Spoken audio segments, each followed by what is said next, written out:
Olá, sejam todos muito bem-vindos.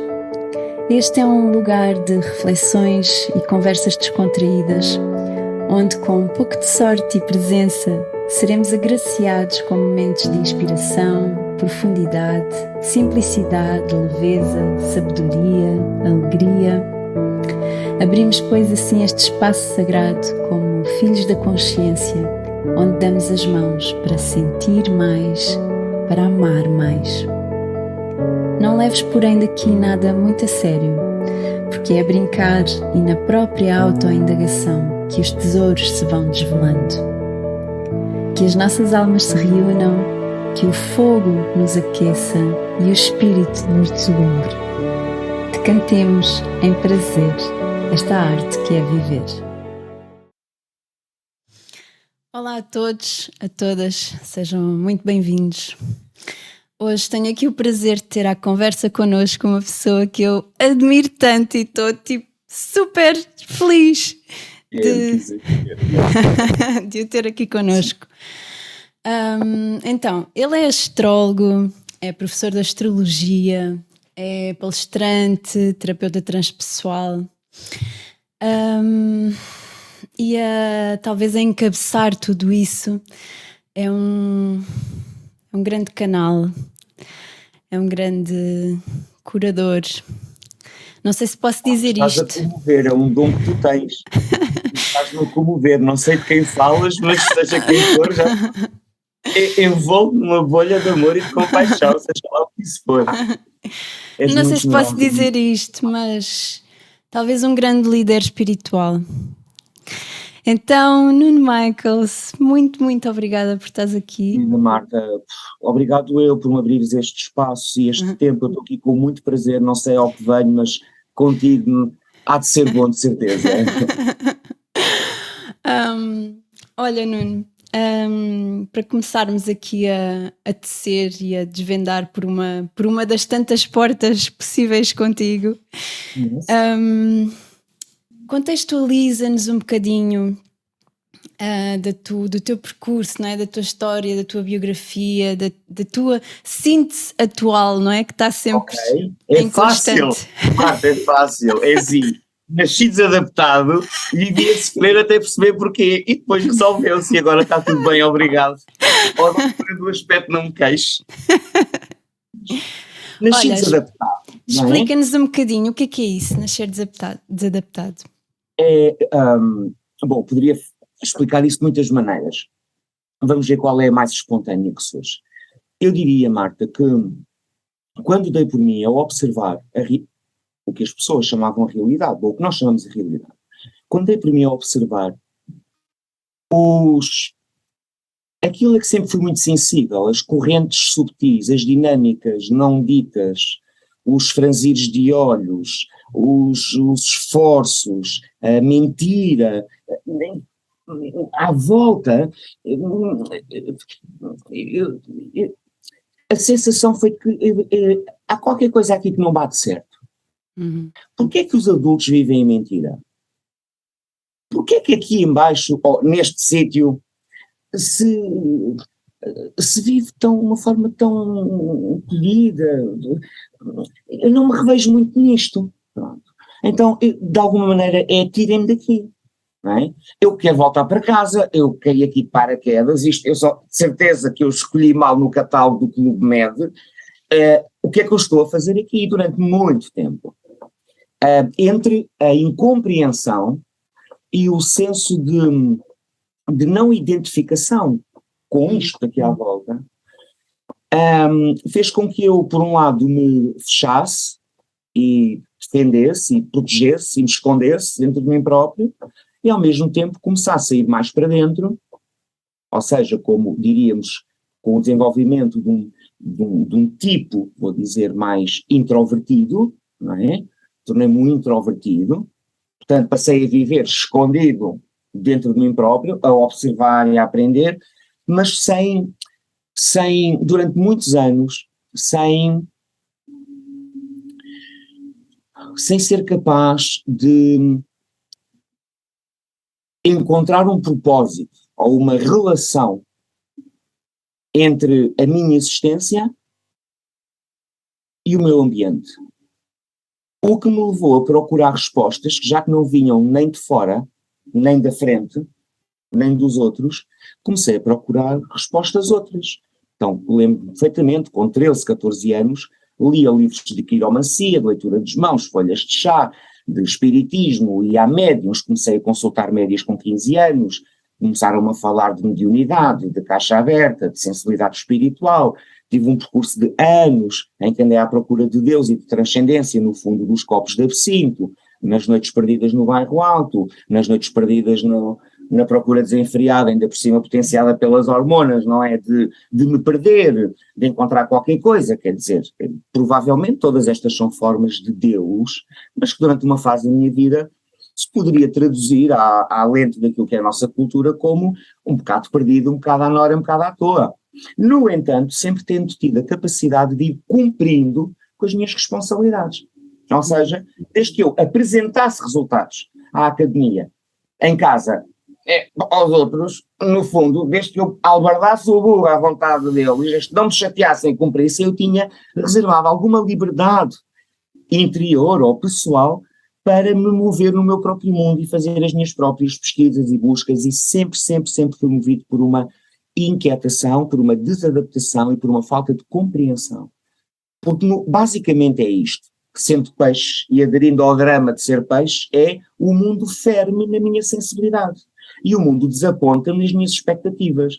Claro que não há memória, como dizia a Maria Flávia de Monsaraz, a minha professora há muitos anos, e a minha primeira professora de astrologia, ela dizia que não há memória de ninguém se desiludir se não se tivesse iludido antes. Portanto, eu tenho a de olhar para mim, mas com que raio de expectativas é que eu trago para o mundo? Será que é o mundo que tem que devolver-me o que eu espero? Ou será? E isto foi o que eu vim percebendo ao longo das últimas décadas de trabalho pessoal e de trabalho depois com pessoas. Se calhar eu não estou aqui para encontrar no mundo o que me falta, se calhar eu estou aqui para fazer o meu melhor e a minha parte, o meu quinhão, a minha quarta parte, para acrescentar ao mundo daquilo de que eu sinto falta no mundo. E basicamente, amor, gentileza, humildade e coragem para viver de coração aberto e sem medo de existir. E sem medo de ser autêntico, e sem medo de transgredir e de desapontar. Como dizia no outro dia um meme que eu pus no Facebook antes de me bloquearem pela 18ª vez nos últimos 2 anos, não sei se a matemática bate certo, porque 2 anos, 30 vezes cada dia, não sei se isto não será um exagero. A matemática que tem que corrigir as nossas impressões subjetivas, mas foram muitas vezes, mas arranjei ali umas horas em que não tinha sido bloqueado, não é? E pus um meme de um gatinho com um chapéu de cowboy em cima de um cavalo a dizer: uma vez que tu arruines a tua reputação, és absolutamente livre. Pronto, então durante algum tempo, e estou quase a terminar esta diatriba, durante muito tempo fui um desadaptado, vivi escondido nas minhas próprias procuras, cresci muito para dentro, cresci muito para cima, até que fui encontrando virtude do meu processo, basicamente o meu processo pessoal, não é? Humano, pessoal, ou vou dizer com a minha própria experiência pessoal de vida, fui encontrando a disponibilidade para estar neste mundo, não como uma boca faminta à procura, mas como pôr-me ao dispor e ao serviço, porque hoje em dia sei que não há momento da vida que não tenha a sua obrigação. Não é obrigação no sentido opressor de quem não tem uma boa relação com Saturno e com o senso de responsabilidade pessoal, digo obrigação porque a um certo nível, digo eu, não há nenhuma diferença entre fazermos aquilo que nascemos para fazer, que é uma espécie de sujeição a uma natureza das coisas, e quando tu assumes de bom grado fazer a única coisa que é correta para ti fazer, já não há nenhum conflito entre liberdade, pré-determinismo, livre-arbítrio, não. Ou seja, posto ao dispor e que seja feita à vossa vontade, já que a minha, já percebi ao fim de 42 anos, é inútil, a minha pequenina agenda perante a agenda da vida é um pintelho cósmico, e portanto, digam-me vocês então, né, já que para mim esta merda não tem funcionado, pode ser que ao serviço dos outros, ou de Deus, ou do mundo espiritual, chegamos a algum lado. E eu li há tempos uma coisa que me impactou muito, há muito tempo, e não é uma coisa, pronto, não é nada extraordinário, mas é muito, impactou-me muito na altura, que é, há 2 dias importantes na vida, que é o dia em que nasces e o dia em que tu compreendes para quê. Porque tu nasces para a vida na forma, quando sais da barriga da mãe. Mas tu só nasces para a vida do espírito quando abraças a vida. Porque a um certo nível nós temos um cordão umbilical físico que nos cortam quando nascemos. Mas temos um cordão espiritual que nunca é cortado. Mas porque vivemos identificados com o mundo das formas, quando cortamos o cordão umbilical, sentimos-nos separados, irremediável e irreversivelmente separados da unidade essencial, fundamental, prévia, ourobórica, mística, representada pela fusão, não é? O grande oceano da vida, que é o líquido amniótico, durante 7 ou 8 ou 9 meses, e saímos de um estado de fusão com o todo, onde não há separação entre mim e o hospedeiro e o ambiente, e saímos para um mundo de bem-vindo com uma palmada no rabo, chora, vê se respiras, luzes, choques, tensão, gritaria, sangue, suor e lágrimas, esforço, violência, luz e sombra, e cortam o cordão umbilical, e porque vivemos identificados com o mundo da forma, quando nos cortam o cordão umbilical, e não reconhecemos que temos um cordão espiritual, sentimos totalmente like pigs in space. Lembras daquela rubrica dos marretas, que era o pigs in space, que eram os porcos no espaço, e nós assim, dissociados da vida através da nossa ilusão material, em que estamos ligados à vida apenas na medida em que a vida me satisfaz. Ai que bom, é muito bom, quero mais, vamos casar e é para sempre, mais, é o veneno que os budistas chamam o apego. Ou então, não quer sofrer porque é a mim, coitadinho de mim, porque é que isto me aconteceu, é o veneno da aversão. Na perspectiva budista, e o veneno maior por trás destes dois é a ignorância espiritual. E, portanto, voltando à imagem do cordão umbilical, se me cortam o cordão umbilical da matéria, e para mim toda a vida é só matéria, corpo físico, etc., então eu não vou sentir ligado à unidade de vida, e quando me separam da mãe, o que eu mais quero é proteger-me, os meus. Então vou ao stroke quando tenho 30 anos, 40 anos, 50 anos, 60 anos, 70 anos, amor, saúde e dinheiro. Amor, saúde e dinheiro. O meu quintal, o meu trabalho, os meus filhos, a minha saúde, o meu corpo. Não é? Então, e vivemos tão dissociados, esquecidos daquilo que é a nossa natureza, que se não acordamos para a vida, porque há uma corda para a vida, há um fio subtil para a vida, chama-se atenção, sensibilidade e abertura ao que se passa à nossa volta, é à nossa frente. Mas estamos geralmente tão projetados e tão identificados com esta sensação de que vivemos à toa num bordel cósmico em que temos que puxar as coisas para nós, temos que empurrar as que não queremos, que lidamos sempre com o mundo das consequências, em esforço, no jogo do puxa e do empurra, porque quero e preciso e não posso passar sem, meu Deus, e agora? E isto é de uma loucura, de uma violência, de um frenesim, de um sofrimento que ainda ontem, se tiver um momento mais à frente já explico melhor, ontem à noite terminámos o primeiro fim de semana na Forest School, que eu abri aqui no Bosque, onde eu vivo. Então tivemos aqui um grupito, tivemos 30 pessoas a fazer cura e a trabalhar com astrologia, com cura, e a ter uma experiência fantástica. E ontem estávamos a terminar isto num jantarinho, convívio, e estávamos a pensar como nós gastamos 90% da nossa energia vital a lutar contra a vida e a tentar sobreviver a nós próprios, o que nos deixa muito pouca energia para amar e servir.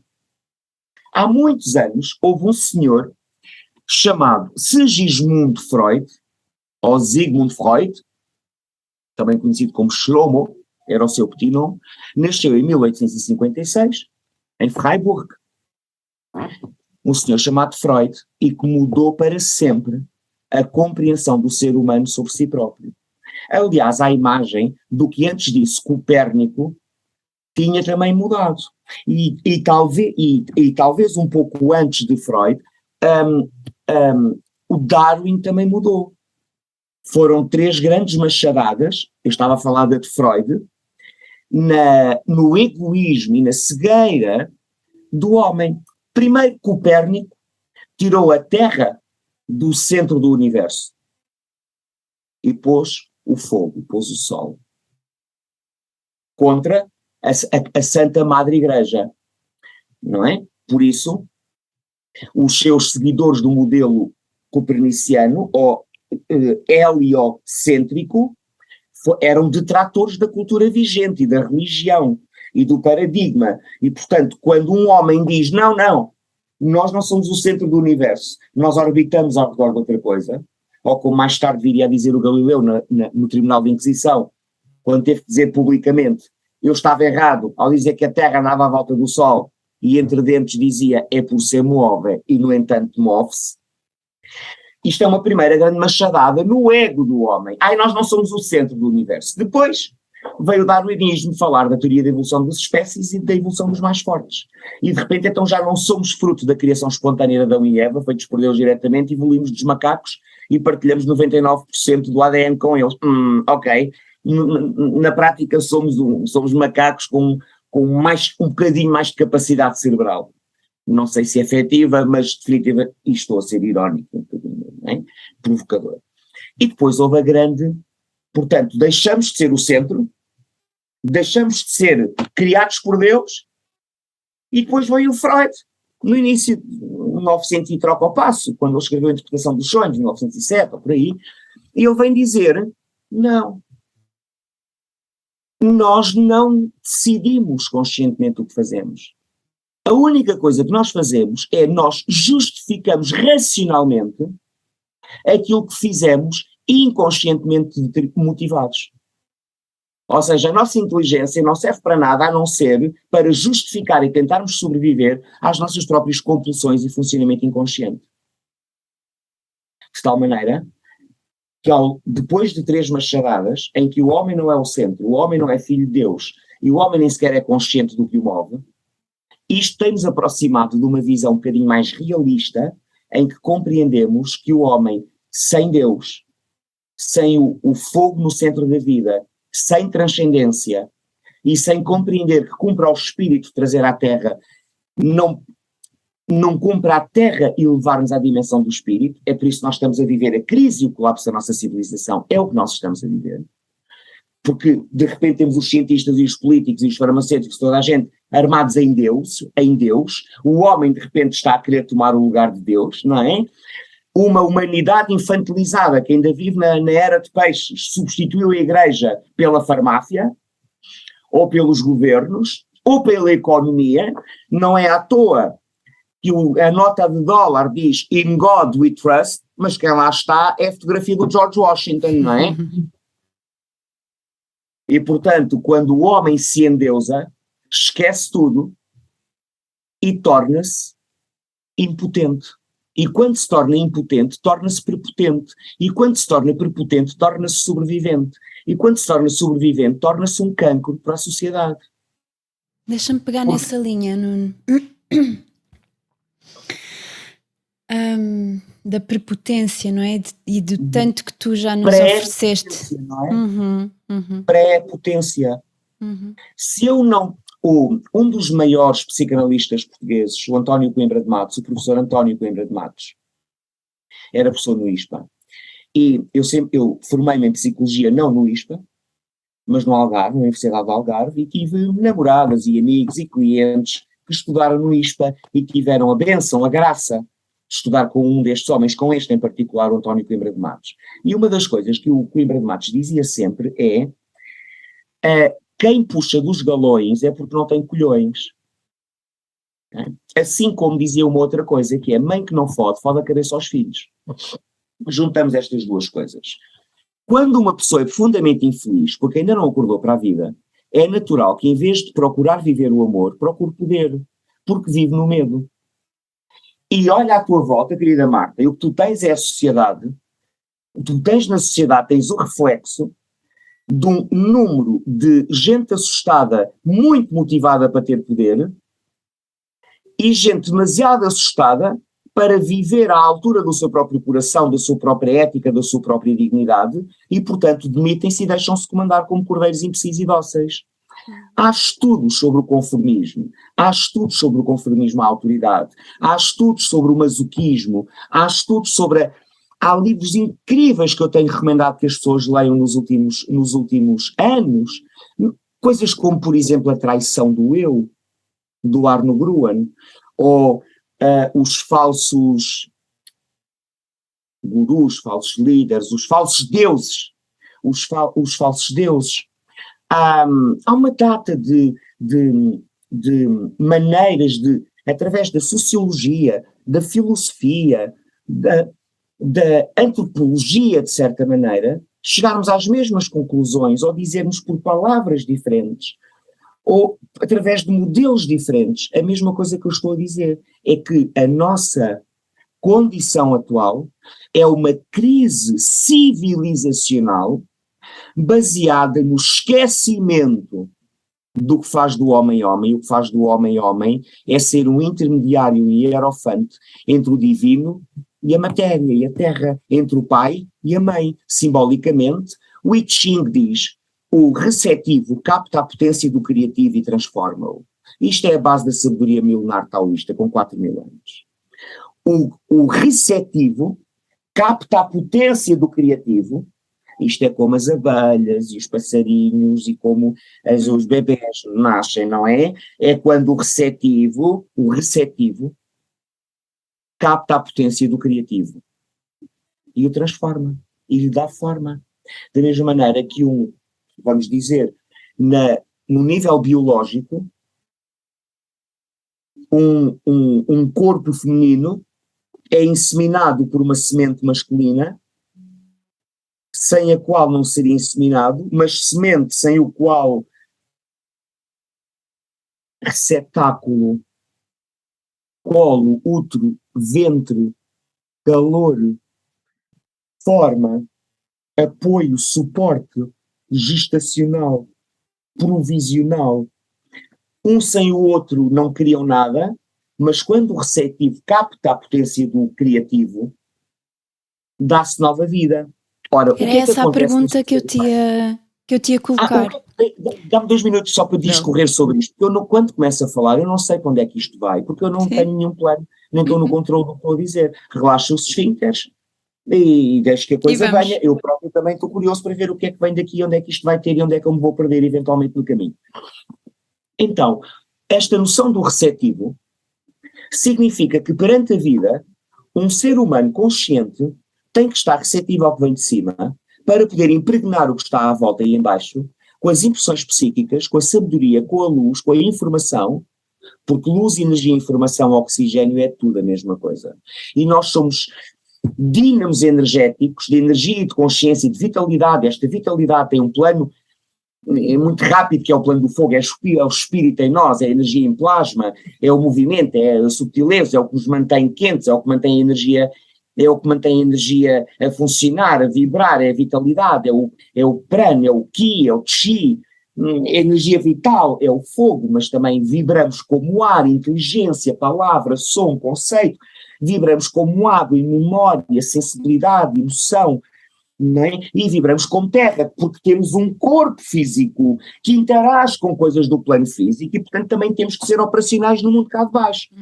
Só que quando estamos basicamente identificados com o mundo de baixo, com emoções e sentimentos que muitas vezes nem estudamos nem reconhecemos, não é? Porque não é para aí que somos programados, nem amestrados, nem domesticados, nem programados, não é? Somos programados para sermos máquinas que desde muito cedo são formatadas, é uma fábrica de salsichas, não é? Mandas a criança para a escola, para, em vez de ter educação, o que tem é instrução. Educação é permitir que o ser se revele, é a aletheia dos gregos. A educação é ex ducere, é ajudar a que uma pessoa, um ser, se revele saindo de si próprio, que se revele, mas nós não. Nós, perante os novos seres, a educação e as novas gerações, o que nós temos é uma instrução, que é pomos as camadas do que nós já achamos para perpetuar uma ordem. Levamos o miúdo para a primária, faz a lavagem, para a preparatória, faz a lavagem, vai se especializando, vai sendo programado, vai se identificando com pronomes, com géneros, com clubes de futebols, com correntes musicais, com todas as ilusões que são os rótulos que manipulam as pessoas e com que nós nos identificamos. O que era eu antes de ter um rótulo? O que era eu antes de saber que sou menino e o que é ser um menino? O que era eu antes de saber que sou filho da minha mãe? O que era eu antes de ter 47 anos? O que era eu antes de nascer? O que era eu antes de ter este aspecto? O que era eu, não é? O que era eu, não é? Estas questões, não, produz, ser bom menino, encaixa, produz, forma-te, especializa-te para ocupares o teu lugar numa engrenagem. E esta engrenagem toda é uma engrenagem que está desenhada para manter, eu não vou exagerar, 95% da população a correr como hamsters na roda do hamster para gerar eletricidade para os brinquedos dos meninos ricos do mundo e dos Césares do mundo. Porque, como eu te disse há bocadinho, há uma minoria de gente assustada e prepotente, impotente e prepotente, que confundiu amor com poder, porque não sabe o que é amor.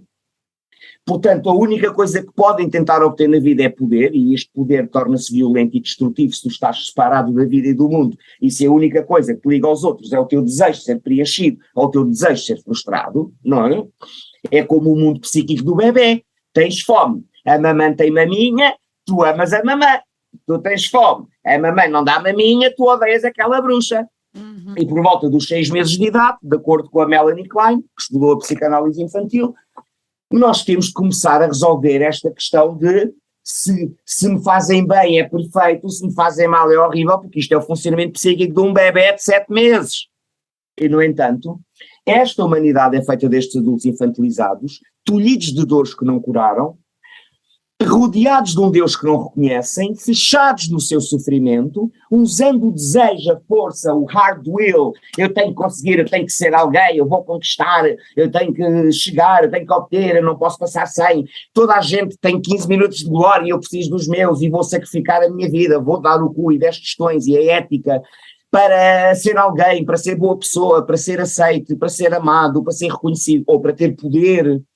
Então, tudo isto desembocou nesta condição social, espiritual, sociológica e, portanto, financeira, económica e a todos os níveis, de uma humanidade que está a lidar com as piores consequências da sua própria amnésia e da sua incapacidade em recusar-se ser domesticada e imbecilizada por gente que não sabe o que é a vida, não sabe o que é amor, não sabe o que é Deus, não sabe o que é gentileza, não sabe o que é humildade e, portanto, não sabe alegria, não sabe nada daquilo que faz nós verdadeiramente humanos. Qual é a fórmula química do amor? Ninguém descobriu ainda. Qual é a forma química do perfume mais inebriante do mundo? Ninguém descobriu.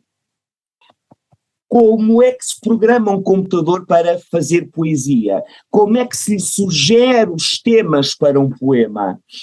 Como? Como é que o ser humano faz arte, querida Marta? Tu és uma artista e uma esteta, e estética vem da estesis, que significa sensibilidade, é a mesma raiz etimológica da anestesia, ou parestesia, não é? Tem sempre a ver com sensibilidade.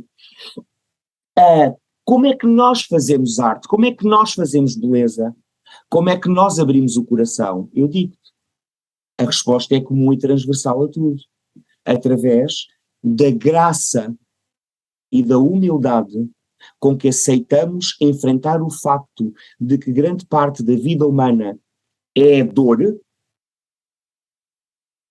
e que ainda assim a dor nunca nos deve impedir de irmos além de nós próprios para procurarmos sempre ser os melhores seres humanos que possamos ser.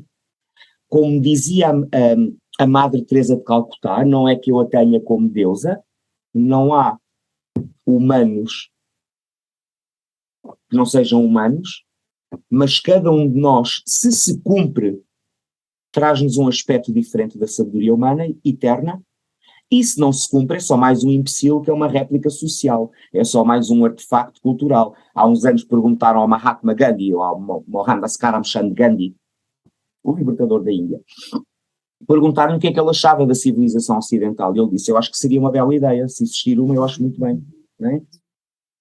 Então, para dizer o quê? Que nós atualmente estamos esquecidos e a precisar de recordar urgentemente o que é que verdadeiramente significa ser humano. Outra coisa é o que é que viemos aqui fazer. A história da Madre Teresa de Calcutá é que ontem, a propósito de uma dinâmica aqui no grupo, eu mais do que terapeuta, ou astrólogo, ou curador, ou alinhador de chakras, ou puta que pariu, eu prefiro pensar em mim próprio como um aspirante a ser humano. Isto é o que eu sou um aspirante a ser humano. E sou um aspirante a ser o pai, não só biológico, mas cumpre-nos a todos nós sermos num determinado momento da nossa vida os gigantes aos ombros dos quais as próximas e as novas gerações se podem apoiar para se alçarem mais longe. Então, eu não sou nada, eu sou a tentativa de ser uns ombros em cima dos quais o futuro se possa apoiar para se alçar a si mesmo, por um lado, e por outro lado, faço o meu melhor para tentar ser um ser humano a sério. Significa lidar com todo aquilo que me impede de saber que sou amor divino manifestado, a lidar com as minhas próprias artroses emocionais, com as minhas ansiedades existenciais e com os meus medos de confiar, de abrir, de ser gentil e de dar. O que a Madre Teresa, a propósito da dinâmica então de ontem, deste fim de semana, fui buscar esta citação, ou esta citação da Madre Teresa de Calcutá, que foi, se fores bom para as pessoas, elas podem achar que tu tens motivos ocultos, ser bom na mesma. Se fizeres o teu melhor e não resultar, podes sentir-te um fracasso, no entanto, dá o teu melhor na mesma. As pessoas podem ser muitas vezes egoístas, cegas e autocentradas, mas na mesma. Porque, vês, no final, nunca foi entre ti e elas, sempre foi entre ti e Deus. E como quem diz foi entre ti e Deus, é entre a parte de ti que está aqui como um avatar no mundo da ilusão, na 3D, na matéria, no mundo da forma, no mundo, no que eu chamo o mundo de baixo, a jogar o jogo do monopólio, e ao mesmo tempo no mundo espiritual, a observar se percebemos que esta coisa de estarmos à volta de um tabuleiro, ou de um planeta, ou de uma empresa, ou de uma família, estarmos todos sentados à volta de um tabuleiro a jogar monopólio, a maior parte dos jogadores pensa que o objetivo disso é comprar hotéis na Rua do Ouro, e a estação de Campanhã, e de São Bento. A maior parte das pessoas encarnadas no planeta aqui a jogar monopólio não se lembram que quando morrerem as peças que lhes foram emprestadas foram todas recolhidas e elas não levam as casinhas que compraram. A única coisa que nós levamos é aquilo que aproveitamos o tempo de jogo para crescermos, curarmos-nos, curarmos os outros e ajudá-los a crescer. Aos nossos parceiros de jogo, que da perspectiva das regras do monopólio, são nossos rivais e competidores. Portanto, a maior parte da humanidade esqueceu as verdadeiras regras do jogo, que é, olha, vamos ter aqui um jogo, uma brincadeira, e enquanto estiveres a jogar, tens que estar a gerir a humanidade dos teus parceiros de jogo. Só que a maior parte das pessoas fica afocinhada como um animal com o nariz encostado à terra, afocinhada a esgravatar onde é que está o meu queijo, onde é que está o meu milho, onde é que está o meu gás, onde é que está o meu papel higiênico, onde é que está o meu gasóleo, e o meu quintal e os meus, amor, saúde e dinheiro, e posso fazer, e devo fazer, e vou fazer. Então, acabamos por gerar um sofrimento extraordinário, porque andamos na fuçanga para comprar a estação de São Bento, e tornamos uns filhos da puta para quem está a jogar connosco. E quando a vida acaba, a vida, a encarnação, esta vida, esta manifestação, esta oportunidade, esta voltinha no carrossel, A única coisa que levas contigo é o amor que fizeste durante o jogo.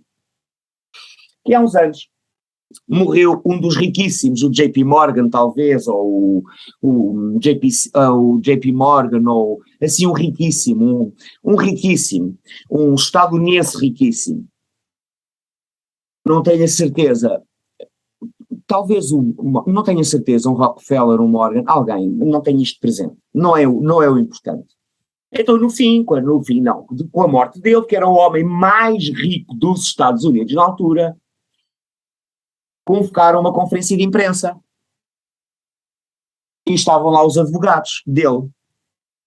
E o jornalista perguntou ao advogado do riquíssimo: você pode, por favor, dizer-nos quanto é que ele deixou? E o advogado diz: deixou tudo. E nós temos de nos perguntar: e o que é que leva? O que é que nós levamos connosco depois desta breve, instantânea, fugaz passagem por aqui, para fazermos experiências, não de poder, mas de amor, não de viver a partir das feridas, mas do compromisso em curar as nossas e as de todos os seres sencientes à nossa volta? Isto é o voto de um bodhisattva. Nós não temos que ser bodhisattvas, mas nós temos que ter ideais. E o ideal, como o Cristiano Ronaldo, ou as figuras da quinta das celebridades, ou quem quer casar com o agricultor, ou os famosos da revista Olá e da revista Caras e de toda esta fantasia e glamour e ilusão que serve através do entretenimento e da ilusão para manter os ratinhos escravizados a correr na roda do hamster e a gerar eletricidade para os riquíssimos, pelo menos têm lá um ecrã de televisão, não é? Estão a correr como escravos 40 anos, 50 anos, 60 anos até à reforma, até ao AVC, até ao cancro da próstata, até ao sistema imunitário explicar à pessoa que ela tem estado a viver contra si própria, até não conseguir silenciar mais a depressão, até não silenciar mais a revolta, até não silenciar mais o estar a viver consigo contra si própria. E portanto é uma questão de tempo, até mais tarde ou mais cedo, nós percebemos todos que o sofrimento que geramos para nós próprios nasce do facto de estarmos todos, ou quase, termos passado séculos, principalmente os últimos 2 ou 3, ou 4, a viver de costas voltadas para o espírito e completamente cegos, eu vou dizer cegados pela sombra da luz na matéria. Por exemplo,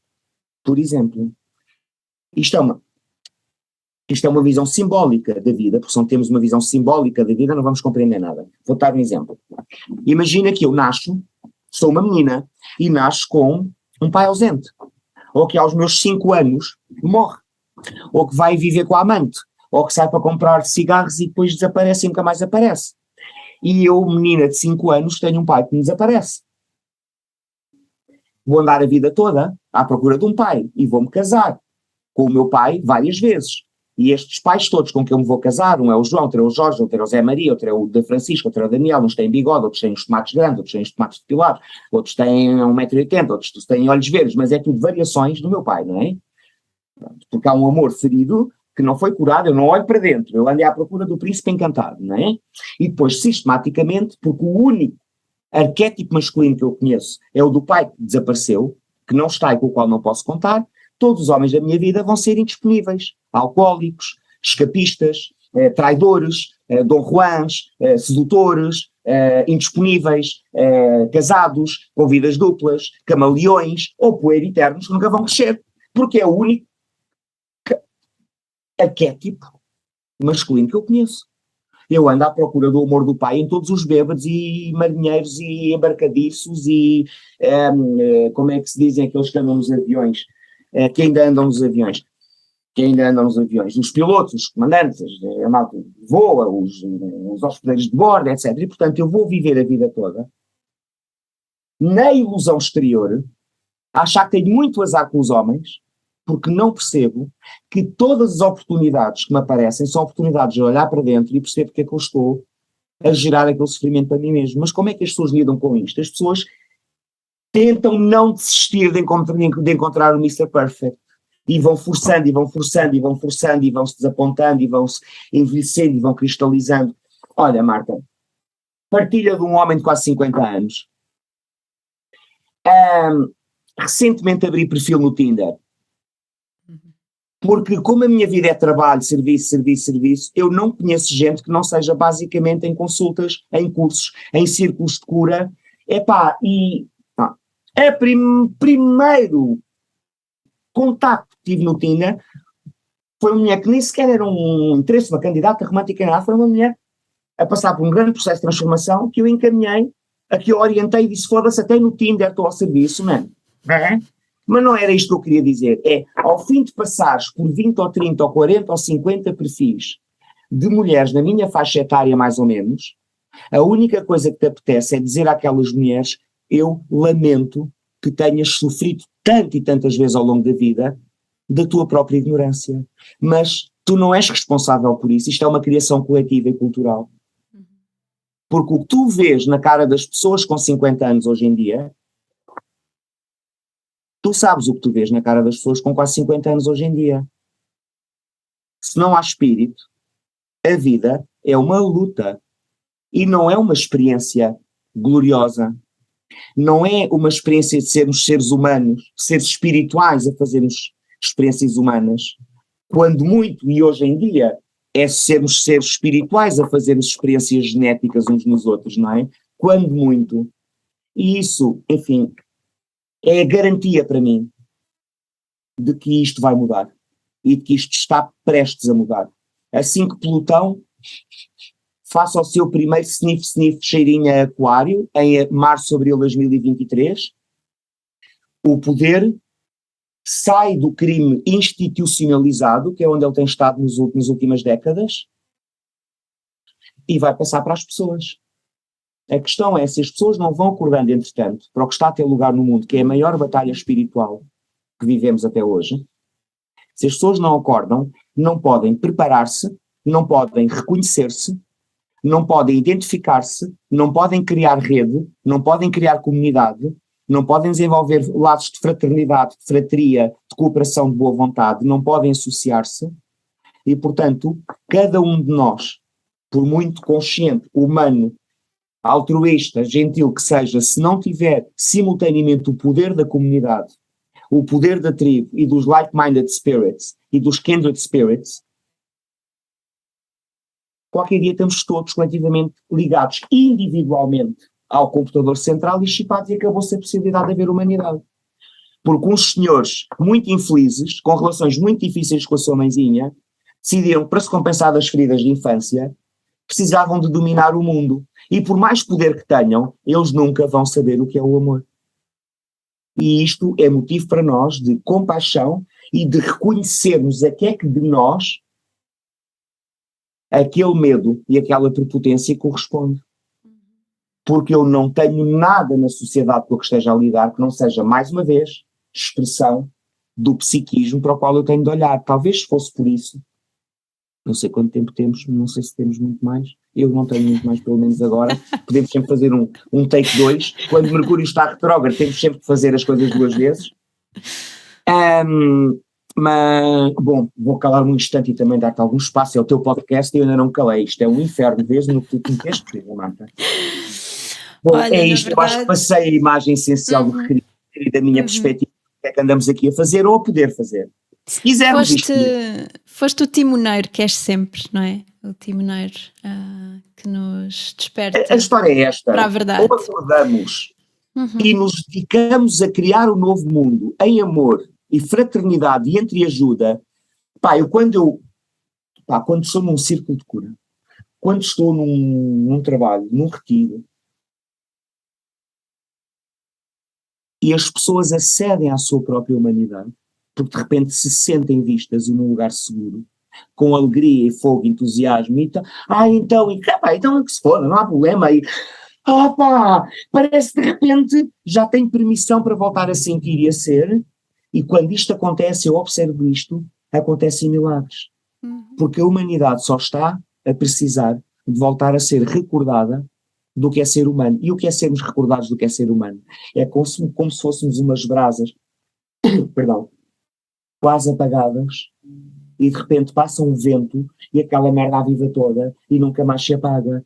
É por isso que uma das músicas que eu ando pelo país, com as minhas colunas e com o meu coração e com a minha companhia algazarra, que são as dezenas e centenas de pessoas que atualmente viajam comigo para todo lado, a espalhar fogo e confusão para todo lado, eu chamo isto a companhia algazarra. Nós andamos pela vida e pelo mundo, e andar pela vida e pelo mundo não é agora vou dar um workshop a Abrantes, não é. Agora vou comprar peixe ao continente da moita e vou-me certificar que contacto com a centelha divina da Ciao Giovanna, há uma Giovanna italiana a trabalhar na peixaria do continente da moita. Quando lá faço tutti i giorni, faço questão de perguntar come stai Giovanna? Allora, te trovo particolarmente stanca. Isto é o que nos lembra do que é ser humano. Antes temos que cumprir, temos que obedecer, temos que pôr viseira, temos que pôr máscara, temos que nos separar, não podemos abraçar, não podemos apanhar sol, não podemos conviver, não podemos rir. Porquê? Porque a humanidade é perigosa para os senhores que querem fazer da humanidade o seu redil. Isto é o triunfo dos porcos no seu melhor. E o irónico disto é que não tem nada de criativo. E é tão evidente que o que está a acontecer no mundo, isto é só mais uma visão, é que aqueles que são capazes de ver o que está a acontecer no mundo são os que têm a possibilidade de ter um lugar no mundo novo. E muitos outros, porque não querem, ou se recusam, ou escolhem, ou é do seu karma, escolheram simplesmente as opções que os levarão, provavelmente, a não querer participar na construção do novo mundo, apenas na tentativa inglória e vã de preservar o velho que está em colapso. É como a lapa que se agarra à rocha, com muita força, porque não percebeu que a rocha está em queda livre e que se vai pulverizar também, é uma questão de tempo. E uns de nós, quando a rocha cai, em vez de sermos lapas medrosas e cagadas de medo, ai, a minha rocha, mas fala, meu milho, ai, meu Deus, quando é que isto passa? Quando é que isto fica bom? Quando morreres, deixas de sofrer. Quando morreres, deixas de ter fome e frio. Não vais ter mais necessidades, nem tesão, nem cólicas, nem papeira. Quando estiveres morto vai ser uma paz do caralho. Agora, enquanto estiveres vivo, há uma tensão. A tensão, a questão é, essa tensão é para lutar contra o inevitável ou é para colaborar com a evolução? E nós vemos uma minoria de gente a favor da evolução e uma maioria de gente de costas para a evolução a tentar agarrar-se ao velho mundo que está em colapso. Eu ando a dizer isto desde 2008. Eu escrevi em 2007 um documento, possivelmente tu conheces, chamado Uma Visão do Futuro, em que começa em maio de 2026 e digo, finalmente, temos o despontar de uma nova sociedade mais bonita. Até lá vai ser largamente função do que tivermos feito, entretanto. Capítulo seguinte, janeiro de 2020. O marco histórico, janeiro de 2020. Eu escrevi isto em dezembro de 2017. E eu poderia ler, como fiz na semana passada na Feira Alternativa, há 2 semanas estive na Feira Alternativa em Lisboa, e li 3 parágrafos escritos por mim em 2017. Algumas pessoas podem dizer, é um visionário. Não é visionário nenhum. É evidente. Uns de nós somos capazes de ver. Os que não somos capazes de ver significa que estamos presos do corpo físico e da cabeça. A pensar, a depender da informação e a depender da credibilidade das autoridades e a depender do voto e da permissão da maioria, não é? Como os católicos, pá, foda-se, 7,2 mil milhões ou 4 mil milhões de católicos não vão estar errados. Segurança nos números, segurança na maioria, como ovelha no rebanho, não é? E se a tarefa atualmente é de nos individualizarmos e percebermos o que é que a nossa consciência individual realmente nos diz, é de cada um, mas entre a cultura e a comida, não é? Entre os nossos hábitos, a cultura, o entretenimento e a publicidade, nós não temos acesso atualmente nem ao instinto, nem capacidade de honrar o nosso instinto, a não ser os nossos medos, e muito menos intuição. E se tu não te podes relacionar com a vida a partir do teu gut feeling, há algo me cheira a esturro aqui, mas se calhar, deixa lá ver, oh mãe, que achas que eu estou... e tu o que é que achas? Então, se vivemos sem instinto, sem direito ou sem acesso ou sem poder, ou sem contacto com a sabedoria do corpo. E se não temos acesso, muito menos, à intuição, que vê através da ilusão e dos desenhos e dos smoke screens, então estamos fodidos. Porque se não temos instinto na intuição, temos de acreditar no que a mente nos diz. E a mente mente. A mente é demente. E mais, a mente coletiva é dominada por um número muito restrito de pessoas que têm uma agenda muito clara em relação ao que quer que a maioria da humanidade pense. E quem não sai do programa está a fazer uma escolha por tentar prolongar aquilo que chegou ao fim, chegou a hora, como diria o Fernando Pessoa na mensagem, é hora, é sempre hora, não é? Então temos atualmente uma divisão no mundo a ter lugar e uma clarificação, eu vou dizer, entre aqueles que sabem que são Deus e os que ainda não perceberam. Não há outra coisa para perceber. Não há outra coisa para recordar. Para que é que vieste ao planeta? Para que é que escolheste, e principalmente estar encarnada, ativa, adulta, lúcida, enfim, é relativo, não é? Não estou a falar de ti particularmente. Porque é que escolheste estar no planeta nesta altura?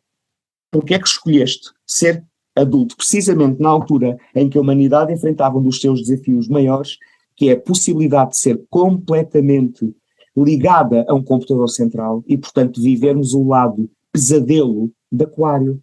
Porque Aquário bem vivido é o poder da comunidade, é o poder ao povo, power to the people, mas a versão rasteirinha de Aquário é todos ligados ao computador central, porque Aquário rasteirinho é estarmos presos de um sistema do qual não conseguimos sair. Seja o nosso grupo de amigos, seja o grupo dos escoteiros, seja o meu grupo de amigos da adolescência, seja a minha família, seja a mentalidade dos católicos. Aquário significa estar preso à volta de qualquer coisa.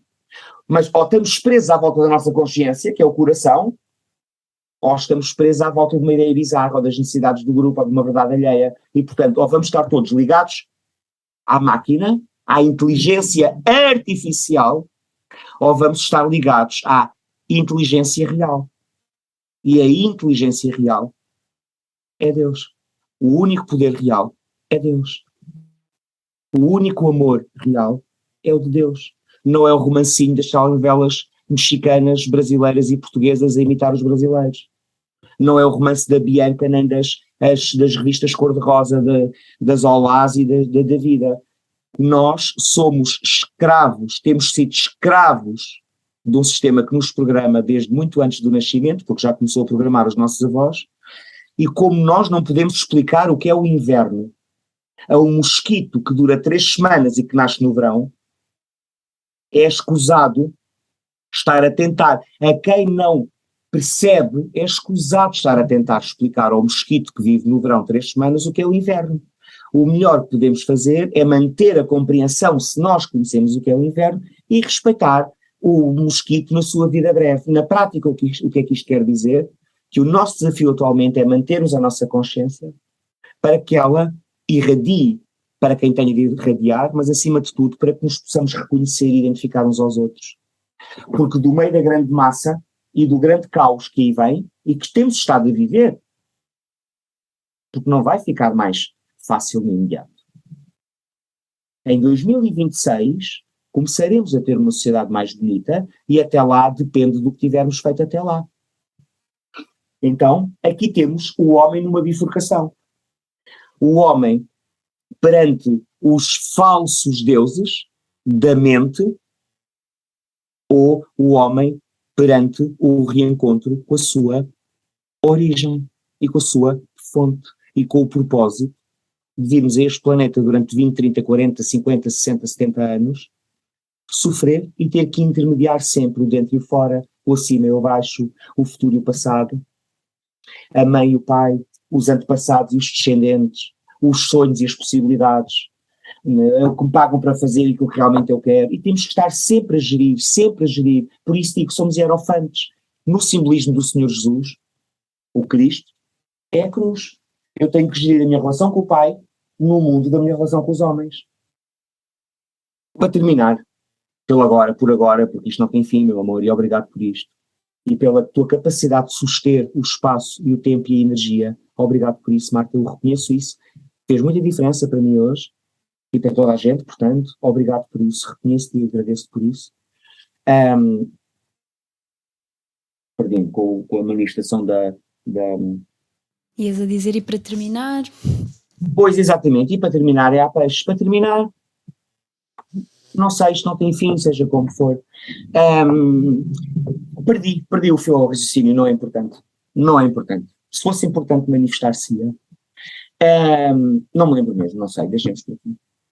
Deixa-me só agradecer-te por sustentares esse teu campo energético de autenticidade e por nos dares este wake-up call. O pior foi ter nascido. A partir daí é tudo lucro. Tu conheces a anedota do paralítico, eu posso terminar por hoje, claro, com a anedota do tetraplégico. Então, há um tetraplégico que não é totalmente incapaz de se deslocar sozinho, paralisado, sem movimento, numa cadeira de rodas, entra numa igreja, está junto ao altar, sentado na sua cadeira elétrica, olha para o altar e apercebe-se de repente uma presença ao seu lado e vê e repara uma freira. E ele olha para ela e diz: porra, eu vejo muita boa! E a freira olha para ele e diz: ó senhor, não diga isso, não vê que Deus castiga? E eu: despenteia-me, não? Despenteia-me. Marta, é a mesma coisa comigo. O quê? Medo de quê? Que despenteiam-me. O pior foi ter nascido, amor. A partir do momento em que cá estou, é sempre a lucrar. E o que é lucrar? É ganhar alguma coisa? Não. É abdicar do meu próprio egoísmo para que o mundo possa receber alguma coisa à minha passagem, que eu sou como as lesmas, eu sei que deixo um rastro atrás de mim. E não é de frustração, de sonhos desfeitos, de ressentimento, de acidez, de amargura, de desapontamento. Não, man, é de alegria e fogo e que se foda. Além disso, eu tenho uma razão pessoal para manter a minha luta. E essa razão chama-se Maria Jasmim e tem 5 anos, em termos de cronologia, tem 5 anos e 3 meses. E eu quero que as Marias Jasmins, todas as nossas, tenham a possibilidade de habitar um mundo com liberdade e com humanidade. E se eu não fizer a minha parte, não vou poder acusar o mundo de ser diferente do que eu quero. E se eu fizer a minha parte, mesmo que não resulte em nada, vou dormir de consciência tranquila e vou dizer à minha filha, olhos nos olhos, sem hesitar: amor, eu fiz tudo o que pude, amor. Não resultou, lamento. Essa é a razão pessoal para a minha vida ser dedicada ao serviço de Deus. E à minha própria maneira, que é muito pouco ortodoxa e católica, mas é a minha maneira. Obrigada por... vou partilhar. Somos peixes, podemos, né? Yes. Vou partilhar. Sabe o que eu tirei? Toma, é minha, diz. Vou-te ler eu. Contemple as estrelas, aceite chaves e códigos de sabedoria estelar. E se não puder aceitar as chaves e os códigos de sabedoria estelar, não interessa o que aceitas, porque não te vai dimensionar a nada. Isto sou eu a ser mauzinho. Meu amor, é isto. Foi um gosto. Obrigada, quando é que Nuno. Quando amanhã quiser. já. De acordo, amanhã vamos não combinar. Posso, eu sei que é sexual, não é literal. Amo-te muito, obrigado. Obrigada, Nuno, um grande abraço, obrigada. A bientôt, to be continued. E mil Obrigada. bênçãos para quem nos tenha acompanhado até ao fim. Até já, meu amor. Até já, meu amor.